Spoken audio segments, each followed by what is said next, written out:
오늘 하나님께서 주신 말씀은 마태복음 14장 13절에서 21절까지 말씀입니다. 마태복음 14장 13절에서 21절까지 말씀입니다. 다 같이 한 목소리로 합독하도록 하겠습니다. 예수께서 들으시고 배를 타고 떠나사 따로 빈들에 가시니 무리가 듣고 여러 고을로부터 걸어서 따라간지라. 예수께서 나오사 큰 무리를 보시고 불쌍히 여기사 그 중에 있는 병자를 고쳐주시니라. 저녁이 되매 제자들이 나와 이르되 이곳은 빈들이요 때도 이미 저물었으니 무리를 보내어 마을에 들어가 먹을 것을 사 먹게 하소서. 예수께서 이르시되 갈 것 없다. 너희가 먹을 것을 주라. 제자들이 이르되 여기 우리에게 있는 것은 떡 5개와 물고기 2마리 뿐이니이다. 이르시되 그것을 내게 가져오라 하시고 무리를 명하여 잔디에 앉히시고 떡 5개와 물고기 2마리를 가지사 하늘을 우러러 축사하시고 떡을 떼어 제자들에게 주시매 제자들이 무리에게 주니 다 배불리 먹고 남은 조각을 12바구니에 차게 거두었으며 먹은 사람은 여자와 어린이 외에 5,000명이나 되었더라. 아멘. 몇 년 전에 우리 교회에서 부흥회를 인도하신 그 분 중에 이동희 목사님이 계십니다. 이 목사님께서 안디옥 교회를 목회하실 때 이 교회 예산 70%를 선교비로 사용을 할 정도로 이 선교에 큰 열정을 가지고 계셨었는데요. 이동희 목사님께서는 이 목회 철학이 있었습니다. 그 목회 철학이 무엇이냐? 불편하게 삽시다 였습니다. 불편하게 삽시다. 성도님들, 불편이 무엇입니까? 어떤 문제로 인해서 생겨나는 것을 말하죠. 몸이 불편한 이유가 무엇입니까? 몸에 문제가 있기 때문에 불편한 것이죠. 또한 가정에 불편함이 있다면 가정에 분명히 문제가 있기 때문에 그러한 또 불편함이 있을 것입니다. 그런데 이 이동희 목사님이 말하는 이 불편하게 살자는 어떤 문제로 인해서 생겨나는 것이 아닙니다. 불편하게 살지 않아도 되는데 어떤 문제가 없는데 불편하게 살자는 겁니다.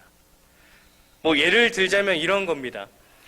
에어컨을 설치하고 이용하는데 부족함이 없는 교회입니다. 그런데 에어컨을 사지 않습니다. 이용도 하지 않아요. 무더운 날씨 속에서도 선풍기만 사용을 하는 겁니다.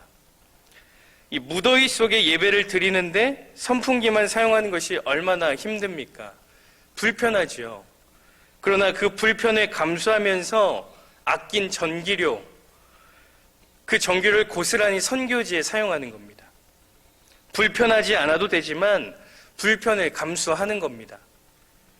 이 불편하게 삽시다 안에는 손해의 정신이 깃들어져 있습니다. 주 안에서 손해를 보겠다는 겁니다. 그리고 주 안에서 손해는 손해가 아니라 은혜로 나타난다는 사실입니다. 바라기는 이 시간 우리 성도님들이 이 손해의 정신을 회복하길 소망합니다. 주 안에서 이 손해의 정신으로 예수님의 그 길을 걷는 우리 사랑하는 행복한 교회 성도님들 되시기를 간절히 소망합니다. 오늘 본문은 이 성도님들이 너무나도 잘 알고 있는 본문입니다. 오병이어 사건이죠. 보리떡 5개와 물고기 2마리로 장정만 5,000명을 먹였던, 여자와 아이들까지 합하면 10,000명, 15,000명, 20,000명까지도 말하는 그런 사건입니다.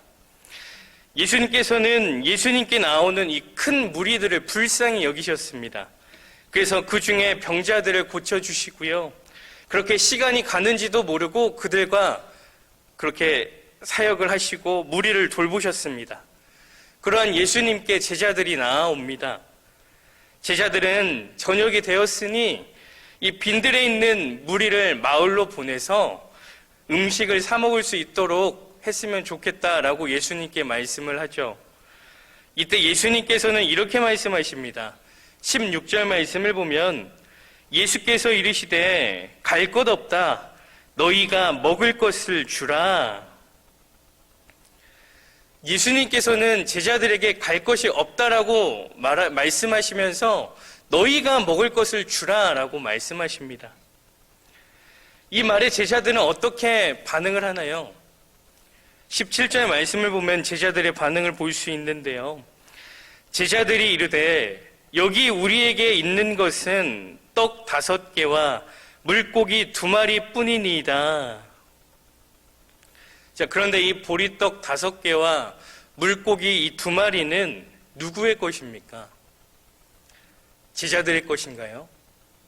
그렇지 않습니다. 한 아이의 한 끼 식사였습니다. 그러나 그 아이가요, 손해를 보는 겁니다. 자신의 배를 채우는데 사용할 수 있는 그 보리떡 5개와 물고기 2마리를 예수님께 내어놓는 것이죠. 이 한 아이가 떡과 물고기를 예수님께 드리지 않았다면 자기 자신은 배불렀을지 모릅니다. 그러나 그 자리에 모였던 그 많은 사람들을 배부르게는 하지 못했을 겁니다.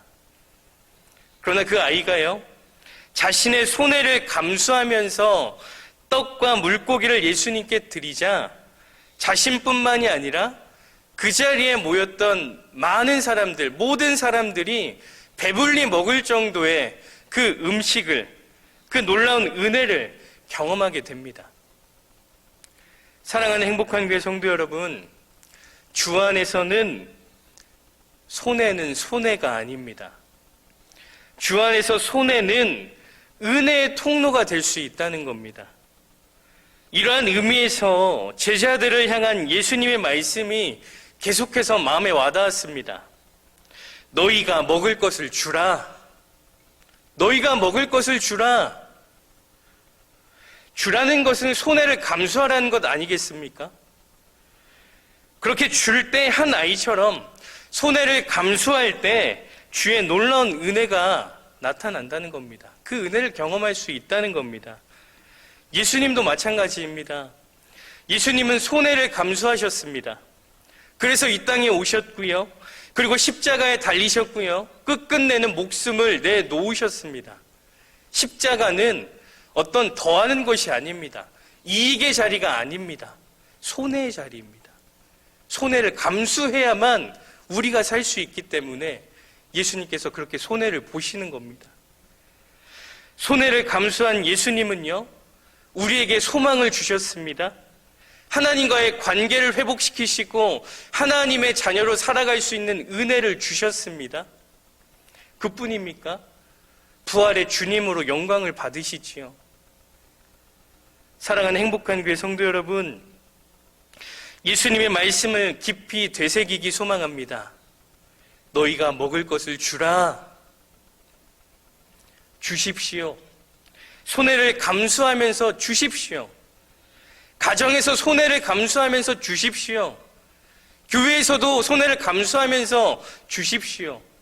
주어진 자리에서, 직장에서 손해를 감수하면서 주십시오. 주 안에서 손해를 감수하며 주는 성도님들을 통해서 주님께서 놀라운 은혜의 역사들을 만들어 나가실 줄 믿습니다. 오늘부터 사순절이 시작되었습니다.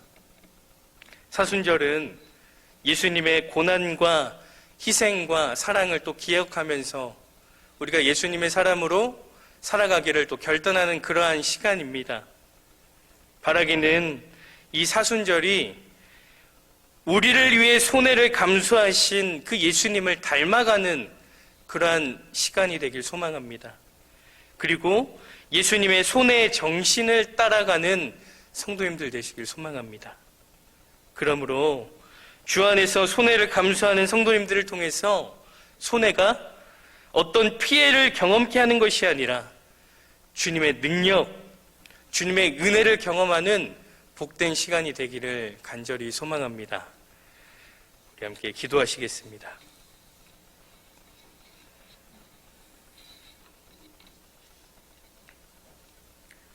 주님,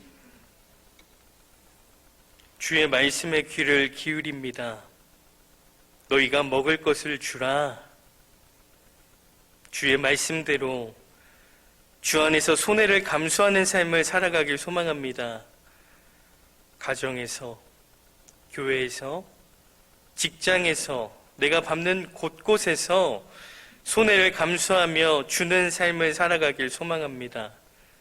그러므로 주 안에서 손해가 아니라 주의 은혜를 경험하고 주의 은혜의 통로로서 쓰임받는 우리들 되게 도와주시옵소서.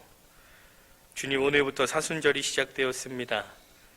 우리를 위해 손해를 감수하시며 이 땅에 오신 주님, 그 주님을 더욱 기억하고 주의 길을 온전히 따르겠다고 결단하고 다짐하는 우리들 되게 도와주시옵소서. 그러므로 예수님을 닮은 삶, 작은 예수로서의 예수님의 은혜를 나타내는데 부족함 없는 예수님의 사람들 되게 도와주시옵소서.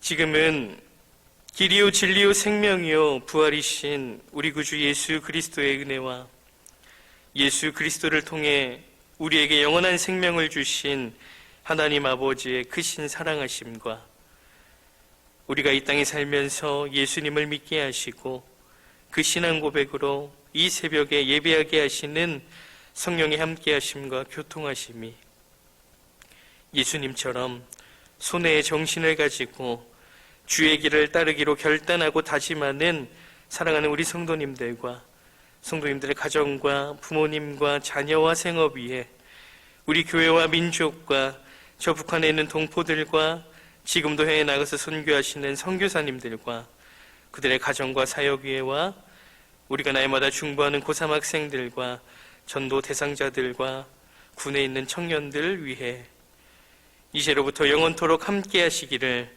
간절히 축원하옵나이다. 아멘.